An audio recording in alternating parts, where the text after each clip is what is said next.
Bismillahirrahmanirrahim. Assalamualaikum warahmatullahi wabarakatuh. Saya Nina Agustina Fajriah dari kelas Ekonomi Syariah E akan menjelaskan mengenai urutan surah dalam Al-Quran dan juga ayat dalam Al-Quran. Untuk yang pertama, Al-Quran sendiri merupakan kalam Allah yang diturunkan kepada Rasulullah SAW melalui perantara malaikat Jibril, dan diturunkannya Al-Quran itu tidak hanya dalam sehari ataupun dalam sekejap, tetapi diturunkannya Al-Quran itu selama bertahap dan kurang lebih selama 23 tahun. Kemudian ayat Al-Quran sendiri merupakan tanda, secara bahasa merupakan tanda, kalimat atau bukti dan juga mukjizat. Secara istilah, ayat Al-Quran merupakan kalam Allah yang berupa bacaan yang terdiri dari kalimat yang mempunyai permulaan dan akhir dan juga bagian dari surah. Ayat Al-Quran, ada beberapa ulama mengatakan bahwa ayat Al-Quran itu terdiri dari 6.616 ayat. Tetapi ada juga ulama yang mengatakan bahwa ayat Al-Quran itu terdiri dari 6.666 ayat. Nah, di sini itu masih terjadi perselisihan antara beberapa ulama dan juga berbagai macam ulama di seluruh penjuru dunia terkait dengan banyaknya ayat dalam Al-Quran. Tetapi para ulama menyepakati bahwa ayat Al-Quran tersebut jumlahnya 6.000. Itu kesepakatan para ulama. Untuk angka setelah 6.000 itu masih diperselisihkan hingga saat ini. Hal ini dikarenakan karena pada saat Nabi melafadzkan ayat pada Al-Quran, terkadang Nabi itu mewasolkannya, sehingga para sahabat mengira bahwa hal itu bukan merupakan akhir ayat, tetapi itu merupakan bagian dari ayat tersebut. Kemudian urutan ayat dalam Al-Quran. Di sini urutan ayat dalam Al-Quran bersifat tauqifi, berdasarkan ketentuan Rasulullah atau mengikuti penetapan Rasulullah yang mengatakan bahwa Rasulullah itu menyuruh bahwa ayat ini diletakkan pada surat ini. Begitupun seterusnya hingga akhir surat. Kemudian berkaitan dengan surat sendiri secara bahasa artinya kedudukan. Secara istilah adalah kumpulan dari beberapa ayat. Jadi kumpulan dari beberapa ayat dalam Al-Quran itu disebut surah. Kemudian pada saat kodifikasi Al-Quran, bacaan terjadi penamaan surat.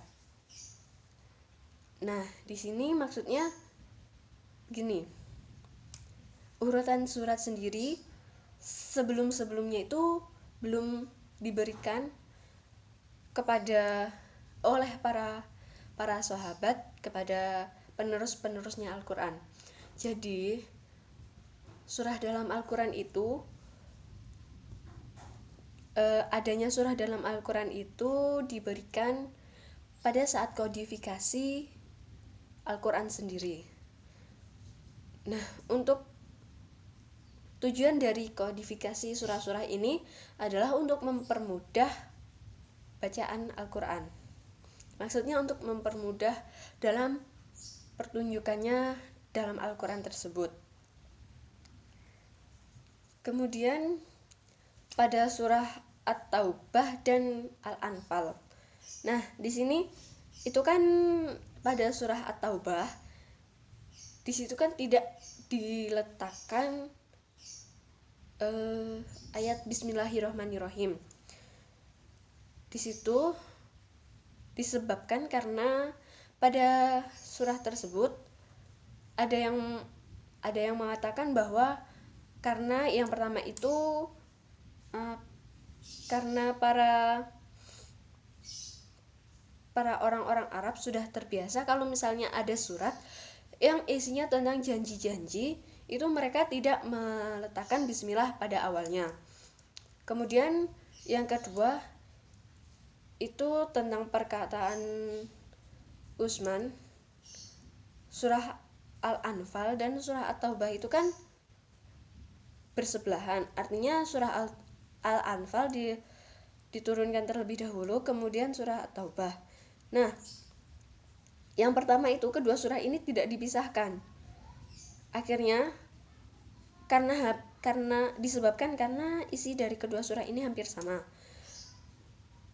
Akhirnya kedua surah ini dipisahkan, dan kemudian surah yang kedua ini, surah At-Taubah itu tidak diberikan lafadz Bismillahirrahmanirrahim pada awal surah. Kemudian tentang tangkis Al-Quran dan juga hukumnya. Tangkis sendiri itu artinya adalah pemotongan.